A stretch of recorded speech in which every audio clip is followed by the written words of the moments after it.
It's clear which way the new MAGA Republicans are. They're extreme. And democracy is really at stake. You can't be a democracy when you support violence, when you don't like the outcome of the election. You can't be a democracy and call yourself one if you continue to do what they're doing. Trump and the MAGA Republicans made their choice. We can choose to build a better America, or we can continue down this sliding path. President Biden spent Labor Day weekend sounding the alarm about MAGA Republicans, while Trump spent the weekend seemingly proving him right. You're all enemies of the state. He's an enemy of the state. You want to know the truth? This, as tonight, the former president finds himself in the middle of even more controversy. As we've been talking about, the Washington Post says the FBI is now investigating foreign nuclear secrets found at Trump's Florida club. Here with us to discuss, former Alabama Senator Doug Jones. Senator, I first want to get your reaction to this new reporting. You know, Stephanie, I can't tell you I'm surprised.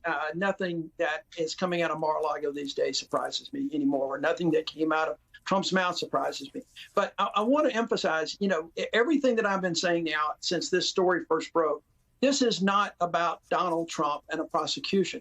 This is about national security. And I think people are seeing more and more now the potential issues that were at risk with these documents that were sitting down in a Florida golf club somewhere. The focus is going to be on national security going forward. Donald Trump and a prosecution will either come or not come. But the focus is on national security. And if the Washington Post reporting is true, I have no reason to doubt that it's not. There are even more serious issues floating around out there, especially when you consider that there were empty folders as well. So we got a long way to go on this to look at things. Well, then let's talk about that. Where do we go from here?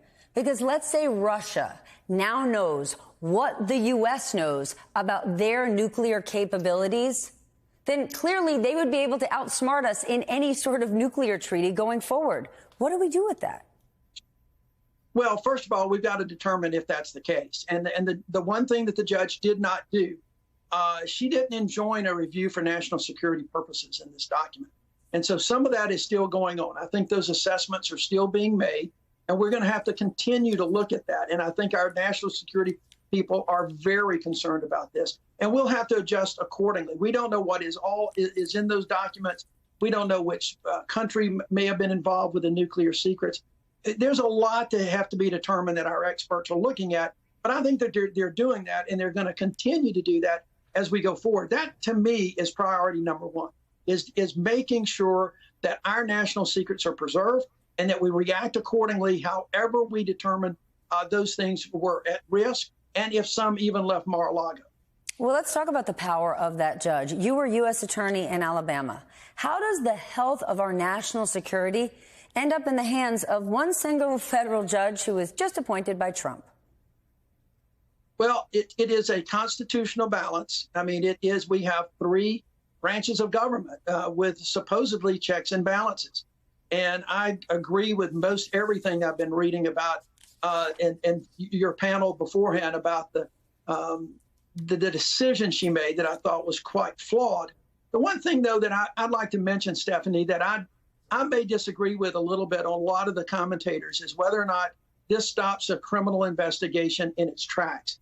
I'm not so sure that it does. Remember, what she did was enjoin the Justice Department from continued review of the documents and use of the documents themselves. But these documents are not like documents you would normally see in a drug case or a fraud case, where the documents have evidentiary value contained in the contents of the documents. I think that the U.S. Attorney's Office, the U.S. Department of Justice, can continue with this investigation without the use of the documents, because the facts are going to speak for themselves. They don't in and of themselves contain content that is of evidentiary value.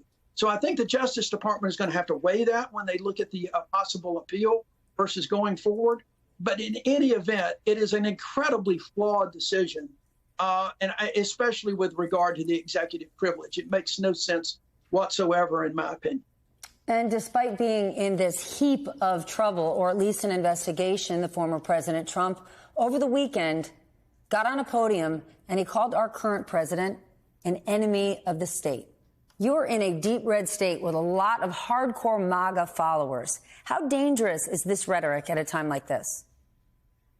I think rhetoric like this has always been dangerous. Not only am I in a deep red state right now with this rhetoric, but I grew up in a Jim Crow era when rhetoric like this was just dog whistles for violence. I mean, we have seen just since the execution of the search warrant, attacks on the FBI.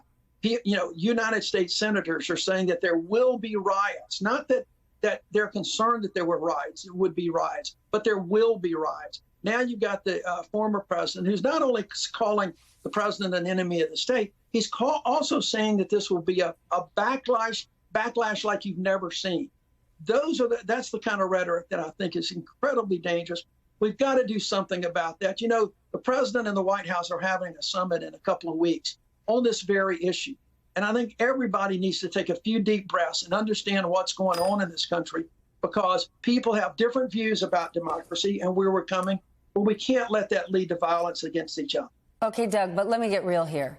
And I'm applauding the president for his efforts, but is a summit on hate speech going to do anything to stop this? Come on. Look, I don't know if it will or it won't, but you damn sure got to do something. You've got to talk about it. You've got to connect the dots. Stephanie, that hate summit is going to be held on the same day as the 59th anniversary of the 16th Street Baptist Church bombing here in Birmingham that killed 4 little girls. You've got to connect the dots sometimes between what has happened in the past and is what is going on now and what's happened in the recent past, whether it's Charlottesville, whether it's Buffalo, you name it. There's a lot going on. And I think the more people can talk about it and have dialogues about it, the better. So I applaud the president for doing it, because it's got to be said and done.